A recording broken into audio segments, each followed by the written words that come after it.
What is up, everybody, and welcome back to the channel. My name is Josh, and today what we're going to be discussing is the best budget wheel that you could get for your Surron Ultra Bee.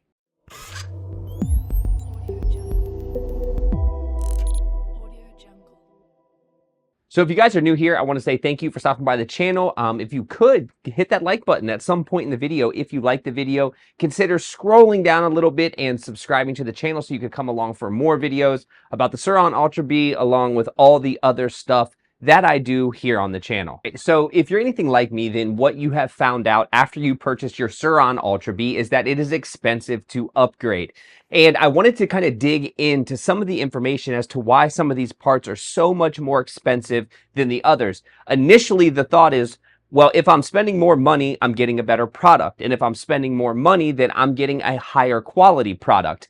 And although that's slightly true, when I purchased my KKE wheels, I decided to dive into what they were made of, how they were made, and why they were so much less expensive than the competitors on the market. Now, before we dive into the information that I actually have, I want to say a few things. I only compared the KKE wheels to the Warp 9 wheels because those were the two options that I was going for when I was deciding to purchase wheels for my Ultra Bee. So I did not look into Excels. My son has Excels on his dirt bike. They're great. I'm sure they're probably really good for the Ultra Bee as well, but I wasn't even considering spending that much money on a pair of wheels. So I just compared the Warp 9s to the KKE wheels, and here's what I found out. So the first thing I had to do is I had to do a little bit of research on aluminum to figure out what aluminum is what and why some aluminum is more expensive. Now, there are multiple series of aluminum. I believe it goes from 1000 series up to 7000 series,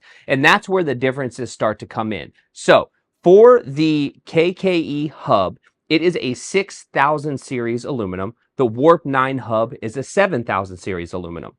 The KKE rim is a 7000 series wheel, and the Warp 9 rim is also made of 7000 series aluminum. The spokes are both stainless on each of the two wheel combinations. So Warp 9 and KKE, both made of stainless steel. And the cost for one set of Warp 9 wheels in their most basic version without any color combinations that you wanted is roughly $1,000. That's just black with stainless steel spokes. But the cost for the KKE wheels is $600 for two wheels.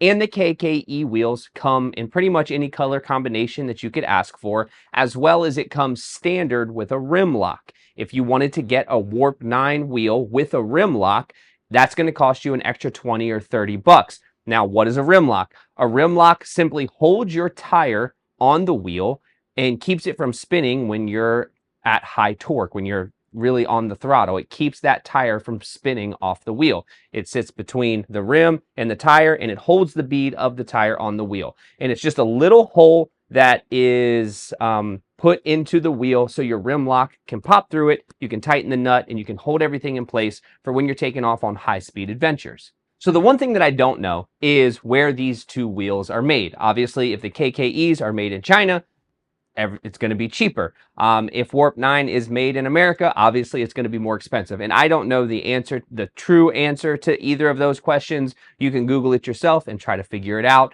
But for $600 for a set of two wheels in pretty much any color combination that I want with a rim lock for $600. Now, granted, the aluminum that is used on these wheels is not as good. It's slightly less, a slightly lower quality level than the Warp 9 wheels. But here's what I think is important for most people to think about. The difference of that aluminum is going to not, most people are never, 95% of the people who ride these bikes are never going to really push them hard enough to need the best of the best rim and tire. That's just the reality. A lot of people aren't pushing these bikes hard enough to do that. So for 95% of riders out there, a KKE wheel will probably fit the bill just because it is just almost just as good of quality, and it is half the price of a Warp 9 wheel. So for me, that's why I came to the conclusion Yeah, I like to think I ride my bike hard, but I don't think I ride it hard enough to spend 2 times as much for a set of wheels. So now let's talk about my wheels, what I went with, the tires that I have on them, and how you can do the same. All right, so let's talk about my wheels. My wheels are the black wheel, gold nipples, gold hubs, and black spokes. Now, when they were shipped to me, they did not come with a rotor, and I did need to get another rear disc brake or another rear rotor because I bent mine on the trail, so I had to add those to it. But putting this stuff together was super easy. I would recommend, there are torque specifications in your owner's manual. They're also available online in a downloadable version of the owner's manual for your Ultra Bee.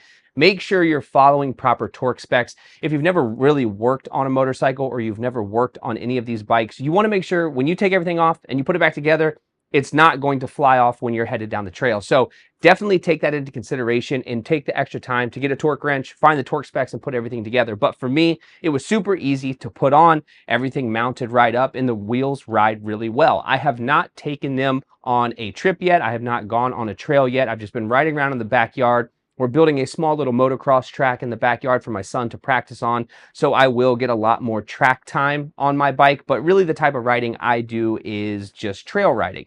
So the tire that I went with was the Dunlop MX53 for the front and the rear. Now those are probably a little bit harder than what most trail riders would get, but so far so good. Like I said, I haven't put a ton of miles on them yet, so I don't really have an honest representation of what they're capable of, but so far so good. I like the way they look. The bike looks good. I have an 18-inch rear and a 21-inch front, which is much closer to like a true moto style bike. And now it's just time to take on as many trails as I can, take you guys on some of those trails so we can discuss and figure out how this bike performs under different conditions. All right, so that's it. The main takeaways here are the aluminum grades that Warp 9 and KKE use are different. The Warp 9 wheels are a stronger, more durable aluminum, not by a large margin, and I don't know if it's necessarily worth double the price to get a wheel that is not 2 times as good. So I'm sticking with the KKEs. I think they're an awesome product. They're an awesome brand. I don't get paid to say this. They didn't give me the wheels. I paid for all of this stuff, including the Ultra Bee, with my own money. It's a project that I'm interested in working on. So I'm not trying to sell you anything. I will put links in the description for the products that I have that you see on here. In the next video, we're going to discuss the chain. The chain on the Surron Ultra Bee was really stupid and hard to take off, and I don't understand why. I did get it off and I did put a new chain on. We'll go over that in another video and I will explain to you and show you guys how to do it. But for now, that is it, and I will see you on the next one.